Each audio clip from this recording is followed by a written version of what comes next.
ঢাকার করাইল বস্তিতে ভয়াবহ আগুনের ঘটনায় যখন পুরো এলাকা জুড়ে আতঙ্ক, ঠিক তখনই বিশ্বের অন্য প্রান্তে হংকংয়ের বহুতল আবাসিক ভবনে আরেক দুঃস্বপ্নের আগুন কেড়ে নিল অন্তত ৪৪ মানুষের প্রাণ। করাইলের অগ্নিকাণ্ডের ধোঁয়া এখনও পুরোপুরি মিলিয়ে না যাওয়া অবস্থায় আন্তর্জাতিক অঙ্গনে আলোড়ন তুলেছে হংকংয়ের এই মর্মান্তিক অগ্নিকাণ্ড।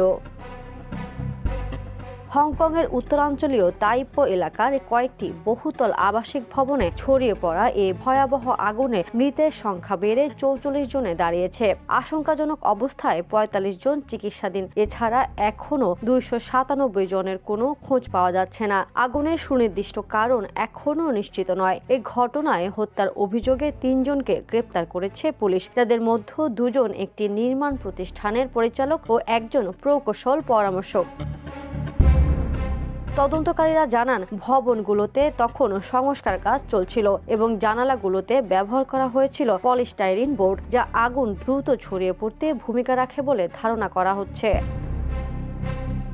কর্মকর্তাদের ভাষ্য, আগুন এত দ্রুত ছড়িয়ে পড়ে যে তা পাশের ভবনগুলোতেও পৌঁছে যায়। এর একটি কারণ ছিল ভবনের পাশে থাকা বাঁশের স্ক্যাফোল্ডিং, যেখানে ব্যবহৃত জাল ও সুরক্ষা সামগ্রী আগুন নিরোধক ছিল না। পাশাপাশি জানালায় স্টাইরোফোমও পাওয়া গেছে, যা আগুন শোষণ করে আরও জ্বালিয়ে দেয়।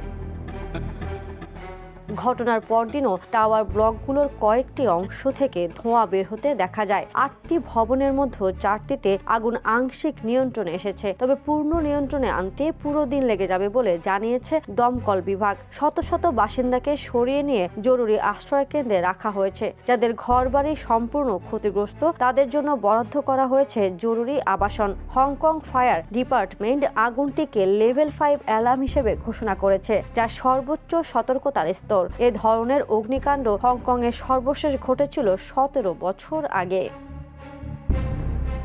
স্থানীয় পুলিশের মুখপাত্র জানান, আমাদের কাছে যথেষ্ট প্রমাণ রয়েছে যে নির্মাণ প্রতিষ্ঠানের দায়িত্বে থাকা ব্যক্তিদের চরম অবহেলার কারণেই আগুন নিয়ন্ত্রণহীনভাবে ছড়িয়ে পড়ে এই ব্যাপক প্রাণহানি ঘটেছে। আন্তর্জাতিক ডেস্ক, দ্য নিউজ। দেশে দেশে সবার সাথে দ্য নিউজ।